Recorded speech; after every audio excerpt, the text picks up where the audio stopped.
What's up, YouTube? I'm Logan Baker from Boxcat Gamers, and today I'm back with another review. Today I'll be taking a look at Herbaceous. It came out a few years ago, but it got the Dice Tower seal of approval and was a Golden Geek nominee for Card Game of 2017. Pentel First Games sent me a review copy, so let's dig in.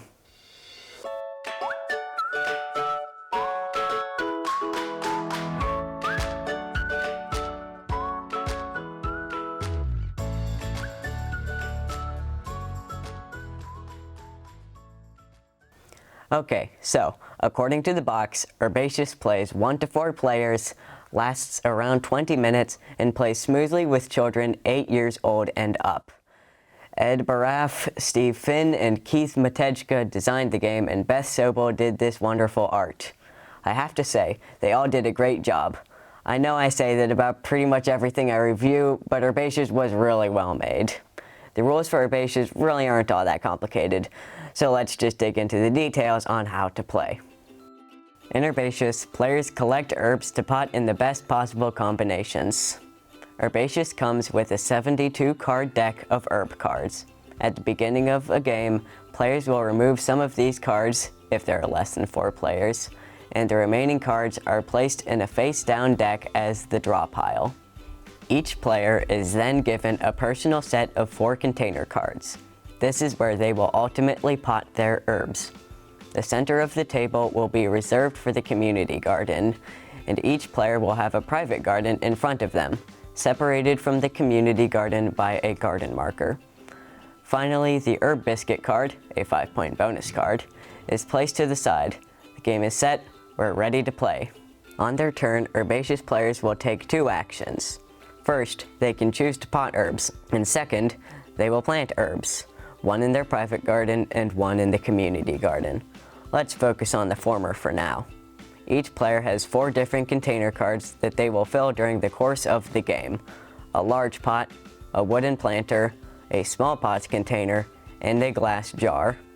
When a player takes the potting action, they will choose one of these containers and gather herbs to add to it according to the container's specific requirements. For the large pot, players must collect identical herb cards, such as 6 saffron. For the wooden planter, they must collect all unique cards.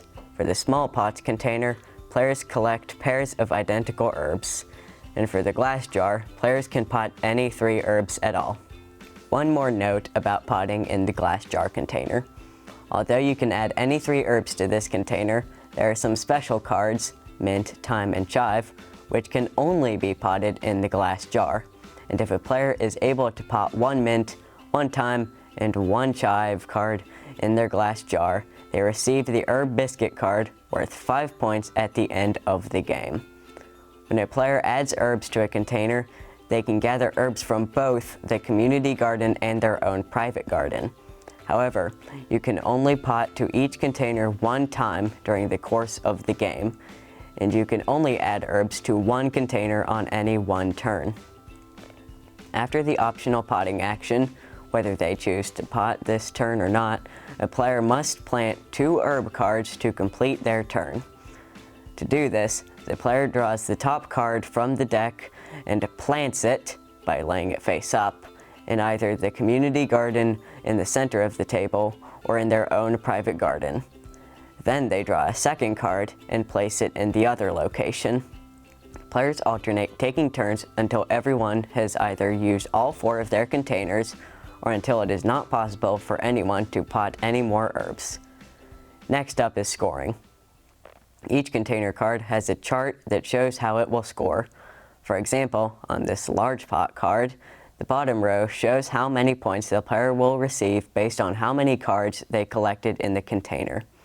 If they collected 4 identical cards, they score 14 points for this container. When it comes to the glass jar, special herbs will score additional points based on the number shown on each card. The winner of the herb biscuit gets an extra 5 points. And finally, players score 1 point for each unpotted herb left in their private garden. The player with the most points wins. Note that there is a solo variant and a team variant to this game, and I have played neither of them, but their rules are very similar to the standard ones. So that's Herbaceous. This game has a surprising mix of tension and relaxation. You feel the tension in the air as you want to pot your plants before your opponent takes them, but if you wait just one more turn, you can get 5 or so extra points when you pot. In addition, you're struggling to figure out which plants should go in your personal garden and which should go in the public garden, because anything you put in the public garden can be stolen by your opponent. And yet this game also feels very relaxing for some reason. Even though you feel there's this tension in the air, you feel a bit like Bob Ross in a way, painting happy little herbs and making a happy little garden.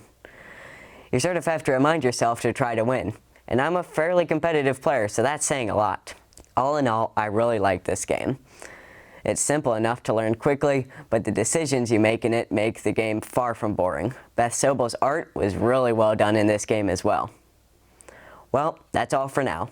If you like what we do here at Boxcat Gamers, please support us by viewing our other YouTube videos. Also be sure to check out our blog and follow us on Facebook, Instagram, and Twitter. And I'm Logan Baker, signing out.